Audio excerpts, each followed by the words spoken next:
Let's look at the Russian situation. The first thing, of course, the action points are Poroshenko. He's called Poroshenko because his policies are obscene, like Crazy Eddie.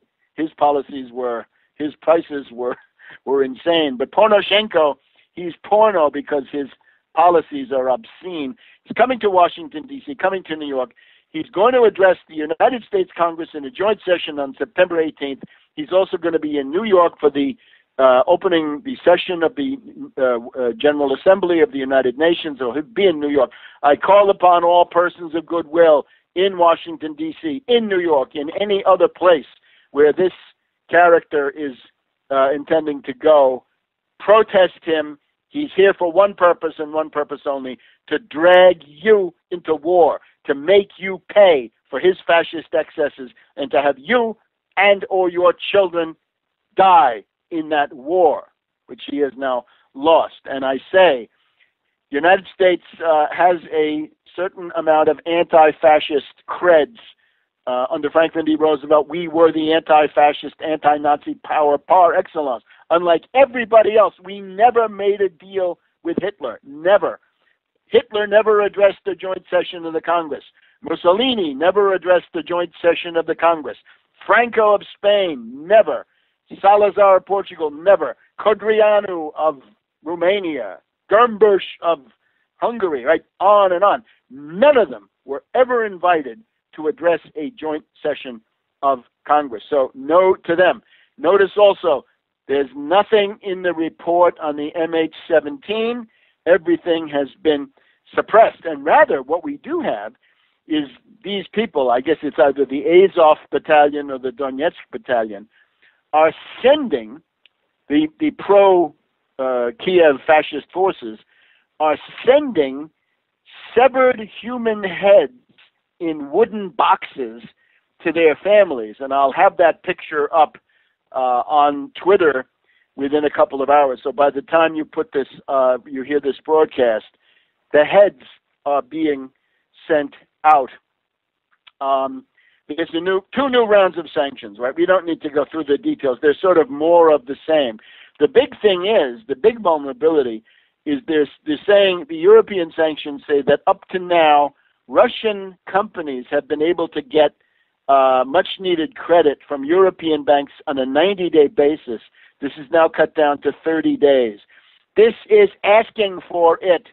Asking for it means we've got to a point where the Russian central bank must stop acting as a central bank serving only bankers and become a national bank serving the entire economy, and it needs to put out several trillion rubles, the equivalent of several $trillion certainly, but not based on dollars, not part of the Fed scheme. Put out those credits as long-term, low-interest credits for the Russian companies involved. Switch over to dirigism. Liquidate the last remnants of the IMF shock therapy. Break the power of the oligarchs, the Medvedev, Greff, well, it was Khodorkovsky in the past, right? But the Kudrin faction, Kudrin, Medvedev, Greff, and Nabiulina of the central bank, also apparently on the wrong side of this stuff. So switch over to a dirigistic protectionist system. And of course, the U.S. has been raving that Putin is isolated. Well, Putin just had a productive meeting of the Shanghai Cooperation Organization, took place in Dushanbe, Tajikistan, and he was garnering significant support from a number of places. President Xi of China was there, Nazarbayev of Kazakhstan was there, Atarbayev of Kyrgyzstan, Karimov of Uzbekistan, and of course the host Rahmon of Tajikistan. And interestingly, there is a statement from Uzbekistan, from Karimov, saying it is wrong not to take Russian interests into account when you're dealing with the future of Ukraine. Putin has said, I don't understand what's going on. We've got a functioning ceasefire now. Maybe there are Western forces who don't like the fact that I have promoted a peaceful solution. The Western forces have backed the armed military, mob coup in February that ousted the elected government of Yushchenko and brought in the Kiev fascists. And we've also had this, he says, we've had this punitive expedition by the Ukrainian army plus the fascist forces that have also been supported by the Western powers. And that's all true. The line seems to be this. In La Stampa of Turin this week, we've had this interesting analysis, I think also from the Financial Times, that Merkel, this is supposedly the thinking of the group around Merkel. Now, I've always warned Stephen Cohen, don't assume that Merkel is worth anything, right? Any kind of intelligence or courage from Merkel, that's a tall order. Anyway, the Merkel analysis is this.